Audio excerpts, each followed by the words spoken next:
अस्सलाम वालेकुम नाज़रीन, मेहरान टीवी सां गॾु मां आहियां सरदार अली लाखो। सभ खां पहिरियों हिकु नज़र हेडलाइंस ते। डीज़ल अॼु खां 6 रुपया फ़ी लीटर महांगो, पेट्रोल जो अघु बरक़रार। हुकूमत ईंदड़ 15 ॾींहनि लाइ पेट्रोलियम शयुनि जे अघनि जो नोटिफिकेशन जारी करे छॾियो। अघनि में वाध डीज़ल जो फ़ी लीटर अघु 284 रुपया 44 पैसा थी वियो। पेट्रोल जी फ़ी लीटर क़ीमत 265 रुपया 45 पैसा फ़ी लीटर बरक़रार रहंदी।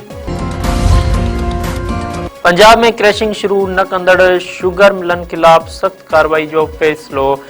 कैन कमिश्नर पंजाब जो चवणु आहे त क्रैशिंग शुरू न करण ते 10 लख रुपया रोज़ाने ॾंड लॻायो वेंदो। पंजाब जे 27 शुगर मिलनि कमनि जे पीढ़ाई शुरू करे छॾी आहे।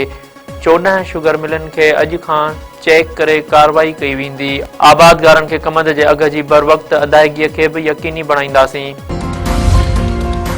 वफ़ाक़ी वज़ीर मुसद्दिक़ मलिक चयो आहे त ग्लेशियर्स अॻु खां वधीक तेज़ीअ सां ॻरी रहिया आहिनि। गर्मी पद में 4% वाधि 85% ग्लेशियर्स खे तबाह करे सघे थो। कोप 30 कॉन्फ्रेंस खे ख़िताब कंदे मुसद्दिक़ मलिक वधीक चयो आहे त हिंदूकश, कराकरम ऐं हिमालया जा ग्लेशियर्स दुनिया जूं अछियूं छतियूं आहिनि। 13,000 ग्लेशियर्स सिंधु दरिया जे निज़ाम जो बुनियादी ज़रियो आहिनि। मुतासिर मुल्कनि जे तहफ़ुज़ लाइ आलमी बिरादरीअ खे अॻिते अचणु घुरिजे।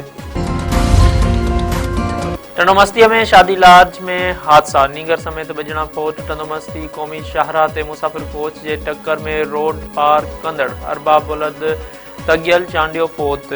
शादी लाज बाईपास रोड ते मुसाफ़िर वैन जो मोटरसाइकिल खे टक्कर, अमूलक भील फौत थी वियो।